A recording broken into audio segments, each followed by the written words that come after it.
Pokemon Red and Blue. The thing about these games is that you get Charizard, you're a cool dude. You get Blastoise, you're an asshole. That's the thing about these box arts. They have a sense of rivalry. You got the red guy and the blue guy. It's easy to understand, makes you feel cool. I like Charizard. Maybe someone else likes Blastoise. To that guy, I'm like, fuck you. But I still trade with him and get a Golem. But then we move on to Pokemon Yellow. This one has a little Pikachu. And that already makes it a step above the rest. He's doing a little pose and says Special Pikachu Edition. But what really makes this box art special is that Pikachu's such a round, fat motherfucker. But moving on to Gold and Silver, this is when they started the whole Legendary in the front. Which was a good marketing gimmick because doing a cool legendary is better than doing the same fire and water starter for every generation. So let's hope Pokemon continues with this innovation and striving to one-up itself in future generations. And on that note, Pokemon Crystal, this is a real man's box art. Up until now, you've been a boy. Looking at Suicune, you see he's not fucking around. He's facing right in front of you. He's got a big head. Pokemon's getting real. They're like, we can't finish the game. 2 versions. We'll make a 3rd version. That's the game, but finished. What I'd expect from Pokemon from now on. If they're not going to finish the game, they could at least make a 3rd version that is the finished game. And Ruby and Sapphire, you see, this time they're doing the double legendary thing. Except now, instead of there being rivalry between the starters, they made a rivalry between the legendaries. And this was a genius decision. So you see Groudon and Kyogre, they may not look it, but they fucking hate each other. So do I if you buy Sapphire, because I like Groudon more. Now, of course, some of the soul's been sapped away. They're in kind of stock poses that the artist Sugimori drew. These poses aren't really anything special. They're not something you can't find by looking them up on Google. They also removed the gotta catch 'em all because you quite literally can't catch every Pokemon in this game, which is fine. I think that's very brave of them not to falsely advertise their games. I think Pokemon's really progressing with that. Hope to see more of that in the future. Other than that, it's a pretty standard box art, but it's classic. This fucking box art is a big deal. You look at this box art, you realize you're in for some shit. Rayquaza's facing the camera. He's in a unique pose. He's not in some stock fucking Sugimori Bulbapedia pose. This guy, he wants you to play the game. The lights are shining out, telling you better play this game. This really defines what it means to be a box art legendary. He's filling the frame. Feels as if you're being drawn into the region by this gigantic green character. Now you could tell this is a finished game. Ruby and Sapphire, those were fucking prototypes for this finished Pokemon game.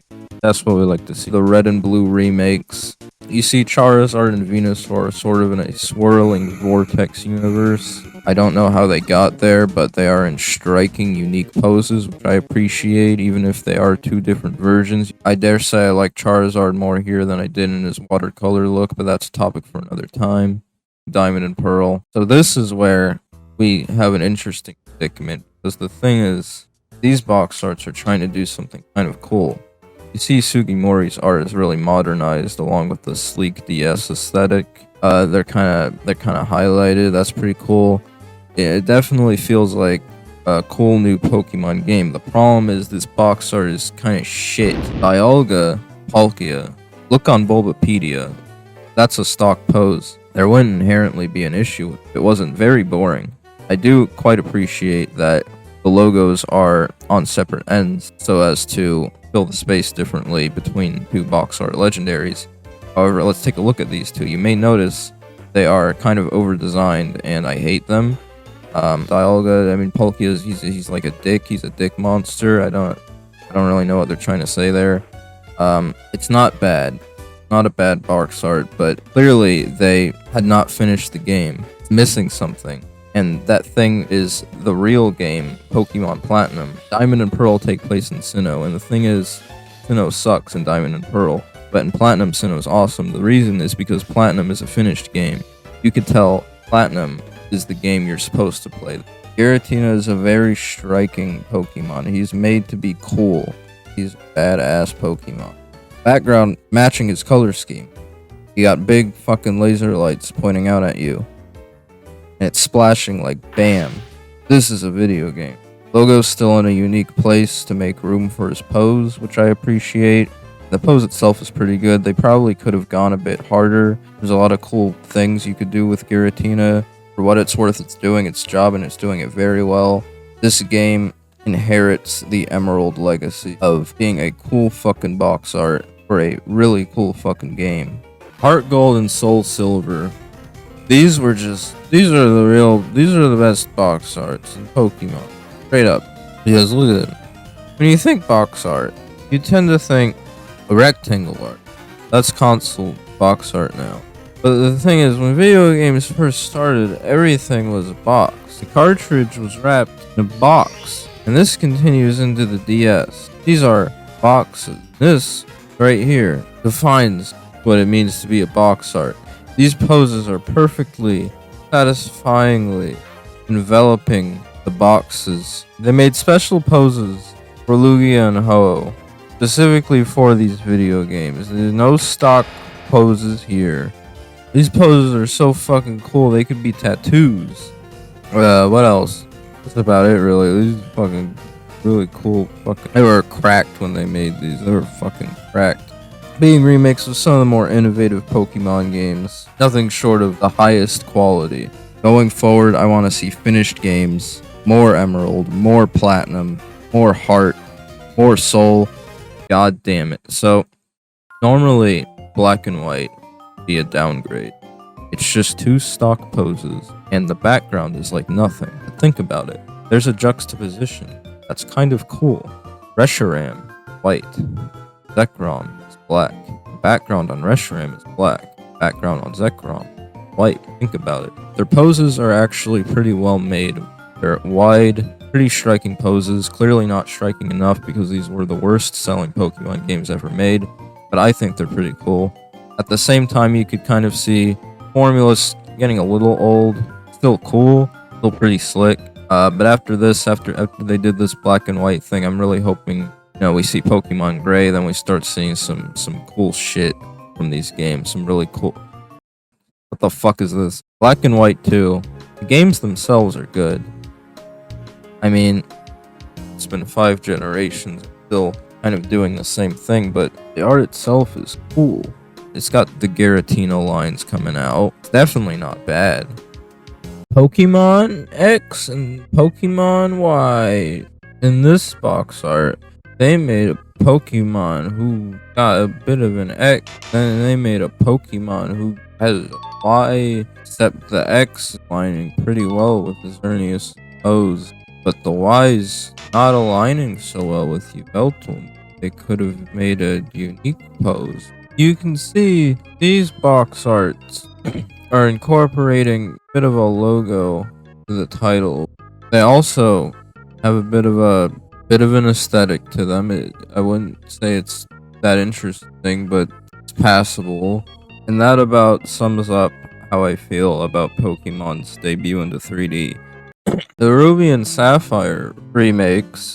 Let's say you're walking into a GameStop and you see Omega Ruby and Alpha Sapphire.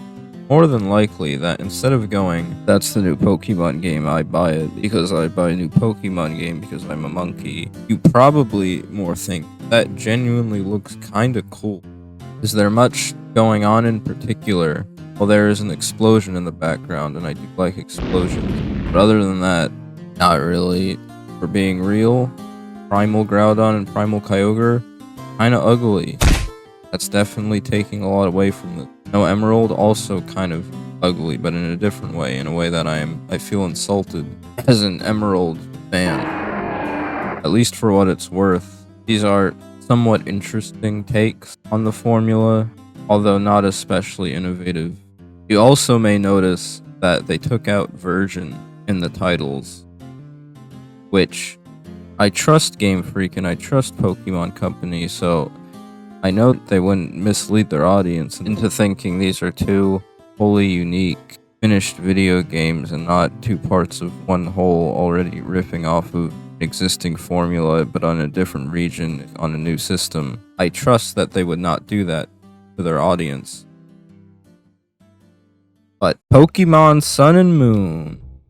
This Pokemon looks like a sun, this Pokemon looks like a moon. I do understand that. That's definitely clicking. So one side is a sun, the other side has a moon. I kind of like that, but when you combine them, they become one image, which they haven't done this before. I think we can firmly say third versions are gone. In other words, they are, Game Freak is now firmly stating they will never be finishing a video game again. I don't know how to feel about this. Ultra Sun and Ultra Moon, these two also combine into one sort of character. I kind of just don't know what I'm looking at. I want to say it's cool that when they combine into one, they're a complete image. I also feel like that doesn't mean the game is finished. Sword and Shield, now I'm kind of having a hard time giving this a pass. The background is white. There's some like arrows. But then above that, I get a big dog with a sword and a big fucking fucker dog. I like the cute little logos that we have. Kind of started with Heart Gold, Soul Silver. They are facing opposite directions. They're two versions. So when they face opposite directions, it's like that's one version. But then the other version is like facing the other direction. That's like another version. So then we have, what the fuck? What? they're having a bit of a screaming contest in this one. The Screamo versus Screama. The background is black, and you may think original Diamond and Pearl, the background was black with a highlight. Well, the crazy thing is this one, it's black. These are Pokemon games, so I know that, but what would really elevate it is if there was like a cool platinum like finished version that's really evolving the formula. So where is he? Where's Giratina? He's dead. He's no longer alive, along with all my goodwill. Legends Arceus. I like what they're doing here because I think I was going to have a migraine looking at any more opposite facing legendaries. You see there is only one version, which means I think the game is finished. I think. I'm not 100% on that one. You got two guys. One's a girl. Apologies. A mountain. It's like that Zelda game. It looks kind of like that Zelda game, to be honest. I'm kind of thinking of that one Zelda game when I look at this one. It's got its own charm to it. It feels like a bit of a spin-off, but appreciate the new direction, and thankfully Sugimori returns to make a good picture that is not a funny 3D model. Maybe there's some hope. I mean, after like 7 generations non-stop opposite facing box art legendaries, we finally have a unique, different game. So maybe next box art can be something fresh, innovative, unique, and cool, striking, and finished. So the thing about these two box arts is they're both facing opposite directions. So you can tell they're both two versions.